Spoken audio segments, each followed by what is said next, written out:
Hello everyone, I'm Brockman, and you've tuned into The FlipSide. I'm Sloan Aubrey, and here at The FlipSide, we take a look at the inner workings of how life, finance, and sports work. When it comes to startups and new businesses, most people shudder at the thought of starting one, but here in Macon, entrepreneurs are given a chance to start a business and then they are given the assistance to become functional in the community. Organizations like Newtown Macon are all about changing the community and giving downtown Macon structure when it comes to growth. Today we're going to look at what it's like to do business in Macon, Georgia. So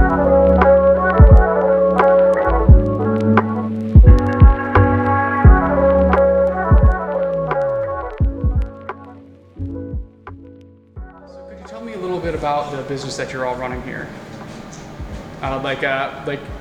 When did you start up? How'd you get the idea for a cigar lounge in Macon? Well, the idea came from I have a local long distance moving service, and I travel across the country. Of course, I have a lot of friends in the metro Atlanta area, and the cigar lounges just start popping up everywhere there. So I started visiting them, and then I started visiting places throughout the country, and I decided that Macon, there was a big cigar culture here, but they had nowhere to smoke. So I decided that we needed a lounge, but we needed a more upscale place to smoke on the inside. So I brought ideas from all parts of the country that I went to, namely the food. I wanted good food in a cigar lounge. So that's how this grew, morphed into a cigar lounge. I understand that you got a business loan from Newtown Macon. What was the application process for that like? It was not hard at all. The biggest thing is if you already have your financials together, the process is kind of seamless. So they were very helpful, and they I think it was bridged with the bank, and they did more the I guess you would call it the unsecured part of the loan. Well, they do a lot of, so basically they don't just give you the money for the loan, they also make sure your project's going to be financially feasible. So they make sure they want you to do production and stuff, they want you to do, they help you do, like they even offer classes to help you with your, it's called the performing. So basically they want you to come through it in the concept, do your rental, all your utilities, they want you to think of everything. And then they'll say, bring back to us, they'll make sure your numbers look good. Then they start the loan process, which helps everything else go smooth because you have everything in bank at once, plus everything they need to give you a loan. What's it like co-running a business together? Or is it co-run? How do you? Well, we just I don't know if it's co-run or not. We just let the business do what it needs to do, and he has certain things. We have certain people in places, and I pretty much like to let people do what they know how to do because I've never run a bar before, so I just have to make sure things work. I hire people to do certain things, and I'm not here to start working again. So the main thing is this place pays for the real estate. So I understand that you had a group of people in mind that you were talking about this idea. You had sort of clientele to begin with. Would you say the majority of your business comes more from regulars, or do you get a lot of new traffic coming into the lounge? So right now it's a lot of new traffic, and people that the opening were people that I knew a lot of, that I have visited around the country and in Atlanta, and the people that I went to Morehouse and Spelman with. So they came down, they almost flooded the place pretty much. So that was a good start, but people haven't really gotten the word out, and people just kind of, I think I have to do a better job of unhiding it because it's hard to see sometimes with the hookah lounge downstairs. People don't realize there's a door to the right, but sometimes that's a mystique. I'm not really, if they find it, that's great. It does feel like coming up those stairs, it did feel like a sort of exclusive experience, like you were coming into like someone's sort of private, exclusive lounge, Exactly. That's one of the feels we want to give, because we do have lockers, which will be, members will have their own lockers and what have you. What's the best kind of bourbon to drink when smoking a cigar? Depends on the person. Me personally, I like for an everyday drink, I might do a Woodford, a double oak. But, some people might do I hear people, I tried it, paired it with some rum. Rum is good with it. It just depends on your flavor. That's the thing about cigars and bourbons and scotches. It's based on your taste. A lot of people go off of what other people say. It's not necessary. If you know what you want, know what you like, what's good to your palate, that's what you go with. So you said that there was already a cigar culture here in Macon.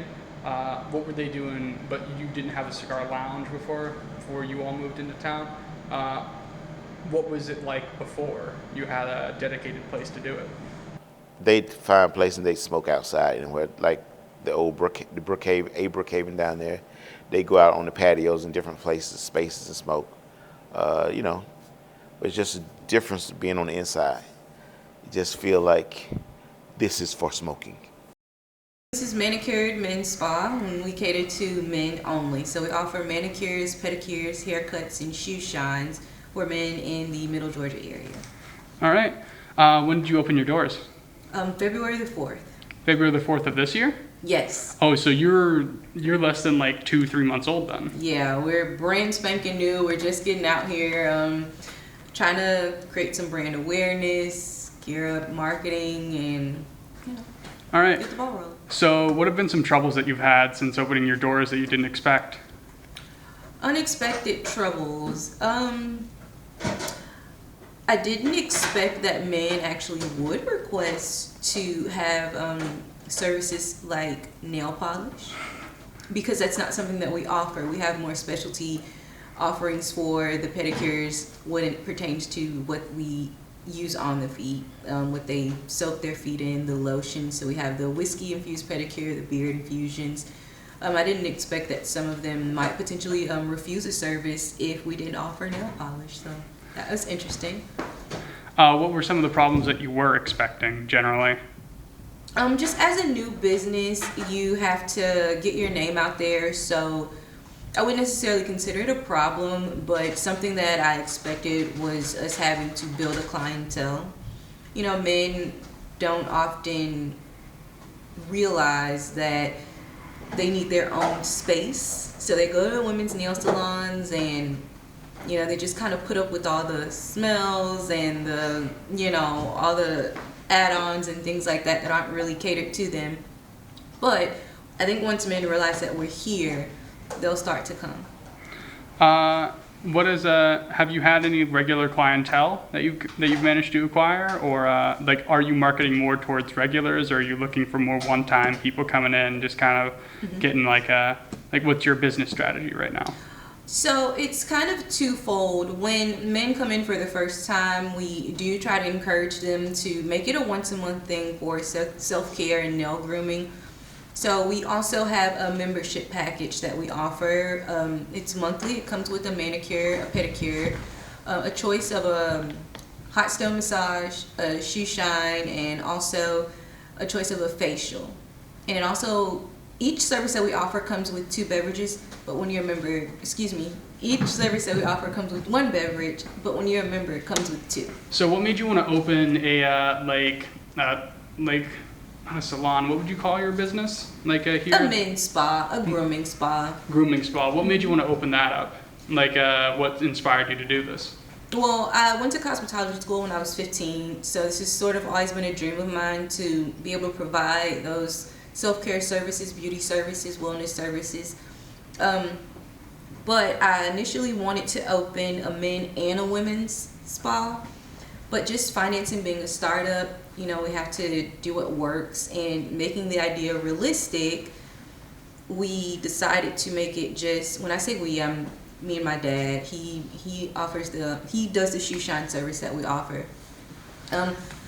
We were talking and felt like it would work if we just did men's only. So I devised a business plan and everything and went to Newtown Macon for funding, and I got some guidance from the DDI program, the Downtown Diversity Initiative program, that I was a part of last summer, and I also was one of the winners. So I got a $5,000 grant plus additional financing from Newtown, and I was able to make it happen. So Newtown Macon is a nonprofit organization. We were founded in 1996 to revitalize downtown Macon.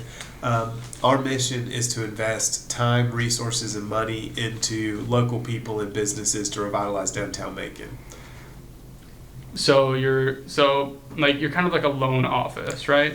We do there are a lot of different components that go into revitalizing downtown Macon. I would say one of the most basic things is for a community to achieve its highest potential. It's not really a economic problem so much as it is a community problem. And so the most basic foundation you need for a community success are relationships and trust among the people who are working together to make the community better. So there is a whole range of programs that that you may not think of instantly as economic development. Probably the closest to economic development is, like you mentioned, our training and loan program. So we run a community development financial institution. That's a federal designation from U.S. Treasury. And basically what it means is you're an organization that pairs together coaching and training with financial products. When you go to a traditional lender, you really need to be prepared to borrow the money. You've got to have your business plan finished, your personal financial statements together, 3 years of tax returns collected. And so where we fit in is an intermediary where you can walk in here with only a dream, and we'll work with you to develop the business plan and personal financial statements to be able to pursue an investment and then actually make an investment in your business. But outside of that, Newtown also is the master planner and booster for the Ocmulgee Heritage Trail System, which is our riverfront trail system of parks and walking trails. And we also run a business improvement district where we provide clean and safe functions for downtown, like ambassador services, removing graffiti, keeping the sidewalks clean. We're also a nationally accredited Main Street program. And so it's really, and we do marketing and events. So it's really a comprehensive approach to place management that tries to get the most out of every asset in downtown Macon. All right. I talked briefly with not briefly, but I talked with the people running Churchill's on Cherry. Yeah. And they were talking about how you all had a entrepreneur sort of class program thing. Could you tell me a little bit about that? Yeah, so like I mentioned, the way we work is we pair together training with financial products. And one of the things we found really early on is we were spending a lot of time going over the same basic concepts that applied to every business. So like if you want to open a shoe store, or you want to open a restaurant, or you want to open a rock climbing gym, some of the basics there are the same for every business, like constructing a financial plan or building a business plan or even getting a handle on your personal finances. And so what we decided to do was create academies where we could teach the basics of those skills to a larger group of people instead of doing all the basic stuff one at a time. So we run 3 academies now. We have the Entrepreneurs Academy, the Developers Academy, and the Downtown Diversity Initiative. And those are curriculums that we've developed in-house specifically for people to start and run successful businesses or successful real estate investments in downtown Macon.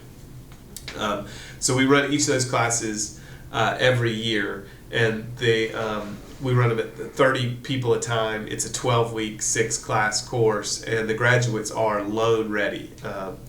And so what we've seen over time is, I think a lot of people have a misconception about economic development, that the way that you do it is recruit businesses to your community or recruit developers to your community, and we've really done the complete opposite. What we've done is we've taken people who are already here with great ideas and helped them evolve those ideas and then fund them so that they can be successful. And so what you see in downtown Macon is all locally owned, family operated businesses, and that's what makes us special.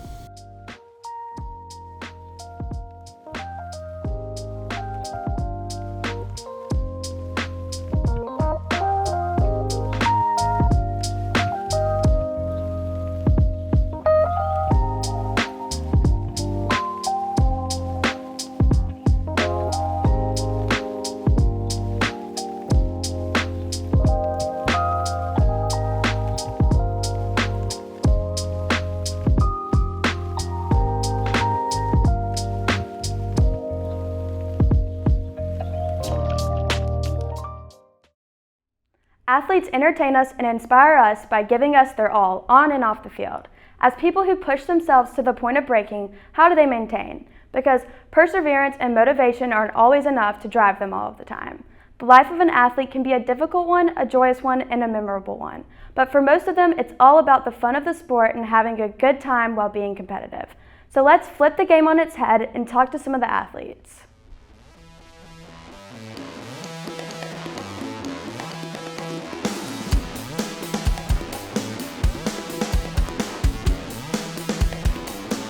My name is Sydney. I'm from Golden, Colorado. I'm a sophomore, and my grade is chemical commerce with an emphasis in accounting.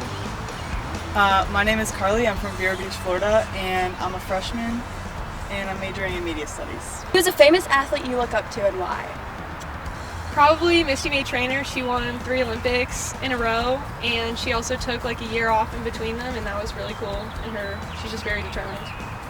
Probably beach volleyball player Xana Muno. I watched her win her national championship game, and I'm watching her succeed in the AVP, and it's really cool to watch her. I think she's just going to get that much better. So I think it's really cool to watch her progress, and it inspires me. What is your favorite song to listen to before a game? What hypes you up and why? I love Ain't It Fun by Paramore. It's just one of my favorite songs, so love listening to that song. What about you, Carly? I don't even like the song, but I've got to go with the team favorite, No Excuses, because I really think it rallies the energy on our court. So. All right, who has the best nickname on the team? Ooh, I would say Kate Hardy with Party Hardy. All right, who do you think it is, Carly? I think that's a great nickname, but I personally I like Beans. Beans is a nice nickname for Sydney Benson. Yes, Sydney Benson's nickname is Beans. Yes, it's a good it one, is. even I call her that. If you could play another sport, what would it be and why? I'd probably play soccer. I played that up until I was a junior in high school, I think, and I really liked it, but I just had to pick, so probably soccer. All right. What about you, Carly? I would probably do swim or tennis, because my dad's a tennis pro, and I really like swimming. If you were stranded on an island with one teammate, who would you bring and why? Definitely not my roommate, but I would probably bring, who's resourceful on the team? Probably bring Lexi or something, just for the leadership, and she's just put together, and I'm not, so I think it had to be Lexi. All right. What about you? I would probably bring Katie Corbett. I feel like she would just be really prepared and just have a good time with her. So. You're hosting a dinner party, and you must invite 3 famous people. Who would you choose and why? Yeah, okay, so my first choice is going to be Dave Portnoy. I feel like he would just be he would just be a lot of fun, really entertaining. And then probably Angel Reese on the LSU women's basketball team. She also just cracks me up. And then Snoop Dogg. Snoop Dogg. Okay. Man, it's hard to pass that up, but I'd probably have to say Chris Hemsworth, because he's pretty to look at. And then Khalid, because he's just a straight vibe. I love that man. And then who else? I'll go with Zendaya. I like her a lot. So. All right. Okay, if you could go back to any point in history to witness something, what would it be and why? I would probably want to witness the first ever women's beach volleyball in the Olympics, like the gold medal match. I think that'd be really cool, just because women weren't allowed to play for a really long time. So I'm gonna go with maybe the first NCAA championships, because I feel like that was such a big moment, and I think that would have been fun. I've been to one, and I can't even imagine what the first one would have been like. So. Sports team, I see. You know what I would go back and do? I'd go back and watch Elvis's first ever performance. okay, that would be good. I really wish you could have given me some ideas. You can do anything. We're playing Kiss, Marry, Kill. Oh, God. And we're playing it with 3 of your teammates. Okay. Okay? Oh. So, we're going to start off with Beans. Okay? For Beans, I have Jordan Warren, Carly, and Reese. Oh, God. And I put the one next to you, sitting right next to you right now. All right. I am marrying Jordan Warren, kissing Carly, and killing Reese. Sorry, Reese, I love you. All right, for you, I've got Beans, Hollis, and Jordan Warren. Okay. Kill Hollis. Marry Jordan Warren, and kiss Beans. Is that it? Yeah. All right. Thank you very much for coming here. Thank you, guys. My name is Reed Brown. I'm a junior here at Mercer University. I play baseball, and I am a first baseman. My name is Ben Olson. I'm a junior catcher. I'm from Ackworth, Georgia. Who is a famous athlete you look up to and why? Famous athlete I look up to is definitely Hank Aaron. He has definitely paved the way for many African American baseball players, and I kind of want to model my game, hit a lot of home runs just like him. So, yeah. My favorite athlete right now, probably Trey Turner. I like Trey Turner. He plays for the Phillies. He's nice. I like him. What's your favorite song to listen to before a game, and what hypes you up and why? My favorite song to hype me up before a game would definitely be "First Time in Vegas" by Big Scar. And you said what hypes me up? Yeah, like. Just like upbeat music, a lot of rap music. Yeah, I would say that.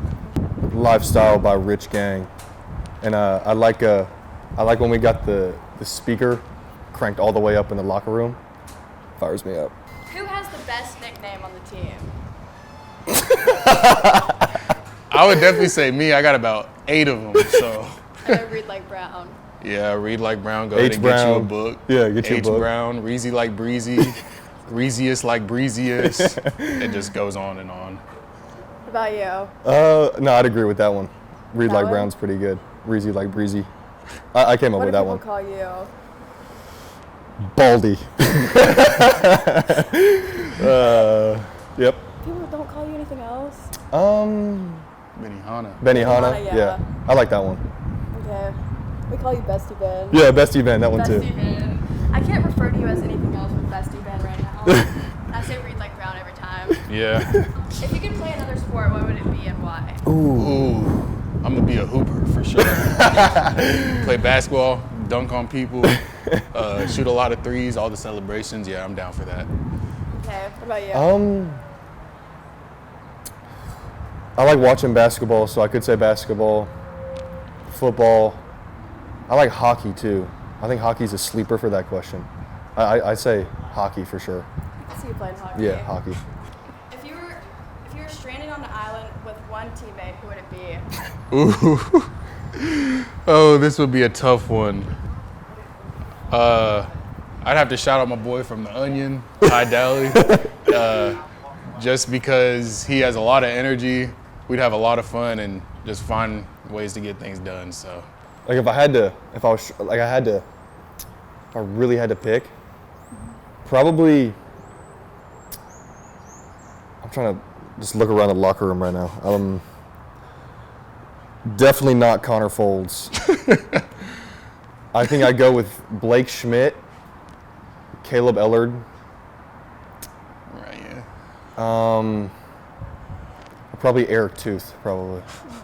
I think they'd get me through that. They'd get me through it. All right. You're hosting a dinner party. You must invite 3 famous people. Who would you choose and why? Ooh. It can be alive or dead. Ooh, okay. We're going Lil Baby, NBA Youngboy, and I'm gonna go all music. I'd say Drake too. Drake's a good one. I'd go Theo Vaughn. Made me laugh a little bit. Joe Rogan. I like to listen to him talk.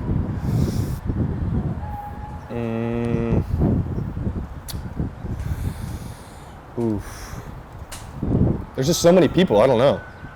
Probably Read Like Brown, to be honest with you. Read I Like like Brown. that. Yeah. I like that. If you could go back to any point in history to witness something, what would it be and why?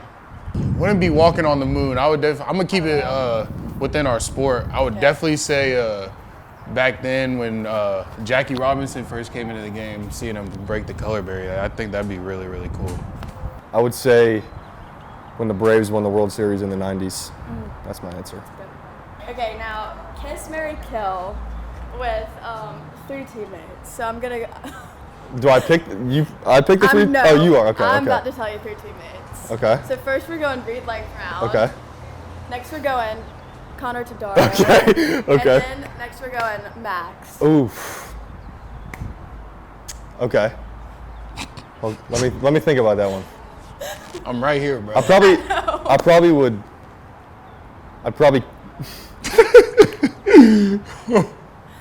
Oof. I'll kiss Max. I'll kiss Max. Kill Reed. I don't know if I can kill Reed. That'd be so mean. Come on, bro. I'll kill Connor. I'll kill Connor. I'll marry Reed. I'll marry Reed. Let's Alright, get now, it. you, the same too, but with Ben. Who was his other one? Connor and Max. Oh, Connor, Max, and Ben. I ain't gonna lie. I'm gonna have to kill Mox, kiss Connor, marry my dog Ben. That was pretty great. Okay, well, we're done. Sweet. Let's go. Thank you. Thank you. Thank you. Thanks for joining us, everyone. We hope you enjoyed the show. There's always more than the surface, but it's only when you turn it on the flip side. Good Good night.